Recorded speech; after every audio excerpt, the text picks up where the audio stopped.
welcome to a special edition of the State of the Fleet Industry video series produced by Automotive Fleet Magazine. And this video series is designed to put a spotlight on key leaders in the fleet management industry. And today I have the real honor to interview Brendon Ross, Vice President Finance for Enterprise Fleet Management. And Brendon today is going to be talking to us about some top trends that are occurring in the area of fleet finance. And with that introduction, I'd like to thank you, Brendon, for joining us. Thanks for having me. Appreciate being here. Let's get into the questions, and these are questions that are top of mind for me, along with others. But there's, as we all know, in watching the news, there's been a massive amount of deficit spending occurring by the federal government, and there are concerns that this deficit spending, although needed, may end up heating the economy and really putting upward inflationary pressures on interest rates that could really impact future fleet acquisition costs. And compounded with that, or as a corollary to that, we're also in a period where we're in the midst of very strong used vehicle prices, a very strong used vehicle market, especially now that we're getting into the spring months with income tax returns coming in, and plus these stimulus monies coming in to be used as down payments. With all of this as a background, should fleets be reevaluating their future cycling plans because of this? What's your thoughts? Yeah, it's a great question. And I think my short answer would be yes, of course. It makes sense to reevaluate your fleet plan when, as you said, we've got this combination of historically low interest rates, historically high used car market values. But as financial planners often tell people, you have to be careful not to overdo things and not try and overly time the market. I think when I think about fleet cycling, especially where we are today, there are a lot of considerations. How has your business been impacted by COVID? Are there liquidity constraints or other capital business needs that are going to come before, maybe over investing in your fleet? How have driving patterns changed, or the mileage patterns that maybe your fleet has historically had? They may be very different today than they were a year ago. And even the size of fleet, it might be different with more work from home or shift away from office space from some companies. So there really are a lot of pieces to the puzzle, I would say. And, I've worked for Enterprise for 29 years, and I've learned a few things along the way, but I've certainly learned about the importance of discipline, developing good plans and executing them. And I'm a big believer in using a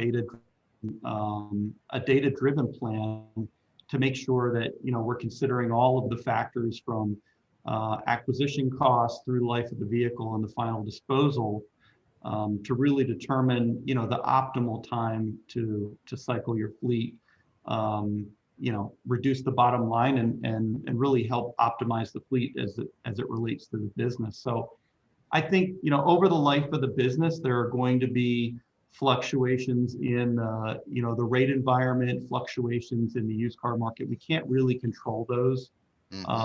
But I think it's really important to have a plan and be disciplined to it. And, then you set yourself up to take advantage of some of these short-term opportunities.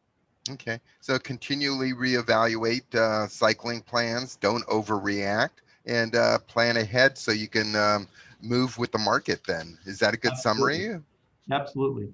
You mentioned about all the variables that come into play on impacting this decision making and the types of decisions that you do make, and you touched upon one of them in terms of the pandemic and earlier shelter at home government mandates that idled many fleets. And of course, as we all know, one of the distortions of this was on the personal use charges, negatively impacting company drivers, especially if you're using an annual lease value to calculate those personal use charges. I was wondering if you could elaborate on how this was mitigated and what the current state of this is. Yeah, we get a lot of questions from our customers looking for help in the area of personal use. And as you know, as you said, there are this has been an area that's certainly been impacted. And traditionally, there are two options that companies have. You've got the cents per mile approach, and you have the annual lease value method. Um, and the annual lease value method, it's a common approach. You take the percentage of time a person is driving the vehicle for personal use versus for business use. And as we've seen, this approach doesn't work very well in a pandemic when there's a shelter in place and businesses are asked or required to have all of their employees work from home, or just from a safety standpoint, we're asking our employees to work from home. The number of business miles for many drivers has gone to zero or close to zero, Hmm. which then shifts the whole burden of the personal use from a taxation standpoint to the individual. So it was certainly an unintended consequence, and thankfully, the IRS recently announced really a common sense approach to this consequence, and granted a temporary waiver that allows a company to make a one-time prorated adjustment for 2020 to that cents per mile approach. And yeah, there's some nuance to it that you're going to have to work through, but because it's not for the full year. But overall, this should be a real big benefit to drivers and save them from suffering the full cost of the vehicle that they probably didn't use very much over the past year. Hmm. So definitely an unintended consequence. And who would have thought that? No matter how much planning and consideration, deliberation you gave, mistakes still happen. But it was Absolutely. good. It was good that they developed that mitigation with that one-time temporary waiver to switch between that and a cents per mile calculation. Considering your position in finance there at Enterprise, want to talk to you a bit about the new accounting standards, in particular that are requiring lease assets to be put on balance sheet, where in the past you were allowed to carry them off balance sheet. Um, with these changes, have you seen among your client base or among fleets in general, um, any sort of incentivization as a result of these changes to keep vehicles either longer or shorter in service? Does any of those factors come into play? The intent of the FASB change was really for lease standards. It was to improve transparency. I think that was the primary driver. If we put all lease obligations, whether we're talking about vehicles or real estate or equipment, if we put all of that on the balance sheet, in theory, then we have a truer picture of all of these obligations when you're trying to evaluate a business. So, Mike, as you know, today in the fleet leasing space, we have capital leases, which are on the balance sheet. We have operating leases that are off balance sheet. So this new rule is just going to get everything on the balance sheet, regardless of the type of lease. Um, and from an accounting perspective, there are certainly differences and strategic decisions that businesses can make, CFOs can make, with regard to where do they want the expense to flow? Do they want it to be an operating cost? Do they want it to be depreciation? Where on their income statement does the expense fall? So there is a strategy behind that, but Hmm. I think in general, I would refer back to what we were talking about earlier on the fleet cycling times. I think you've got to be careful to not let one factor drive this decision too hard. Some companies think about their vehicles as it relates to their image and their brand, or fuel economy could be really important, or some of the newer in-vehicle technology and safety systems might be what they would prioritize at the top of the list. So I would say recommendations for fleet cycling they really need to be based on that full analysis of what the business needs, um, more than maybe looking at one single component of it. So, I do think the answer is going to be different for each business as it relates to this accounting change, but I think there needs to be a holistic approach to whether or not this changes anything for your business. But it does give you some flexibility, as you said, whether you're going to account for these expenses as an operating expense, depreciation. So that's actually a benefit that comes into play from a financial aspect. For sure. Yeah, for Hmm. sure. We have we have plenty of both. We see plenty of both. And again, it just depends on, I think, some of the goals of the business and what their you know maybe some of the lending requirements or other factors that come into play for the individual business, and we can certainly help with both. Yeah, and you used the term earlier, FASB. Just for the viewers, and correct me if I'm wrong, but a financial acronym or a group actually, a Yeah, Financial Accounting Standards Board. you Is got it. that You correct? got it. Yeah, and they are. It's an institution that really sets. For the United States, Europe has a slightly different set of standards, but for U.S. businesses, it's the standard by which your public accounting firms are all. It's the rules of engagement Hmm. that And, we and all. FASB was the one that made these changes that we're talking about Correct. now. Okay. Correct. Let's shift gears a bit. And, it seems like nowadays, you can't have a conversation about fleet without the topic of electric vehicles coming up. And I want to get your take on if a company's deciding to move down the path towards EV implementation. What factors, from your standpoint, should a fleet manager and company be taking into consideration? Yeah, I think some of the recent announcements that we've seen just in the news from auto manufacturers, Washington D.C. and several states where they're setting really specific timelines to achieve zero emission standards for vehicles. It's definitely accelerating this conversation. To me, it's an exciting conversation. It's a really big change, I think, for the entire industry. And but the decision to migrate a fleet or a portion of your fleet, it's still really difficult because there are a lot of unknowns right now. We certainly see some companies that that zero emissions.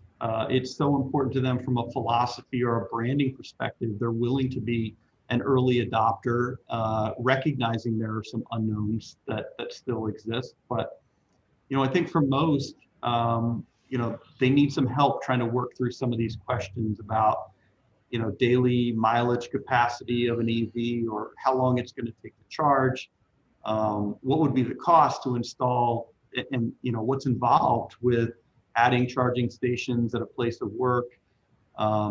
Many people have the driver return to their home at night. So what does that look like when Hmm. you have an electric vehicle? And I think one that I haven't mentioned, I think, which is really important too, are the tax credits. There are some real significant tax credits out there. Some states have tax credits, and I think it's a bit of an unknown about the extent that they'll exist in the future. I think all of these tie into the decision making of the individual company. And from a TCO perspective, I also think about the impact of EVs. And maintenance cost is something that I've seen some articles written about. From my perspective, tires and brakes are going to exist on electric vehicle just like they do on Hmm. vehicles today, and that's an important and a significant part of overall maintenance expense. So that's going to continue, but we have some unknowns about what does the battery maintenance look like, what does battery life look like, how does that impact the cost, and um, another big one for me is just we've had a lot of years of really low fuel cost, and how does the overall cost of running a fleet or running a vehicle change when all of a sudden we're shifting thousands of vehicles onto the electric grid that exists today. So I think that's a big question that needs to be answered over time. Um, but this is an exciting topic and one that we're really involved with a lot of our customers and trying to help them navigate through these decisions. Yeah, there's all kinds of variables, and as you said, it's a monumental transition in the fleet industry that's occurring right before our eyes, and it's going to be, if we look at future plans, it's going to be accelerating, not staying status quo. Well, let's open it up with our final question. Let's make it a little bit more open-ended. Are there any future trends in fleet finance that fleet managers should be following, or that you yourself are following? Yeah, I don't know how new it is, but I think keeping up to date with data and adjusting your fleet as the business changes, especially through COVID, and we're looking here soon, hopefully, to enter a post-COVID world. I'm a data junkie. I think the ability to work with telematics, aggregate data, have reliable visibility when it comes to data, the right dashboards. I think it's just so important, and it can really help you monitor, driver activity, efficiency. We talked a lot about maintenance, downtime. I think that those that have good data are going to be able to make really good fleet decisions, have an efficient fleet, and ultimately a lower cost. So again, I don't know, it's maybe not a super new concept, but I think, we continue to get better and better insights from it. And I think it's a really powerful tool. It's like electric vehicles. Electric vehicles aren't a new concept. They've been around for a century. But it's a change. It's a dramatic change that's occurring. We're seeing this change accelerate, and you can make the same analogy with data. And I'm a huge data advocate in fleet management implementation, because I think ultimately data is what's going to change our profession from being more of an art, which is what it was in the past, to true science, where you're making very precise decisions on the basis of quantifiable, measurable data on not only what's happening today, but also in predictive analytics, which I think is going to be another very powerful tool ahead of us. I agree. So with that, I think concludes our presentation. We've reached our allotted time, and I want to thank you, Brendon. This was a really wide-ranging, open, and very informative conversation, and I want to thank you again for joining us. Yeah, thanks for having me, Mike. I enjoyed it as well.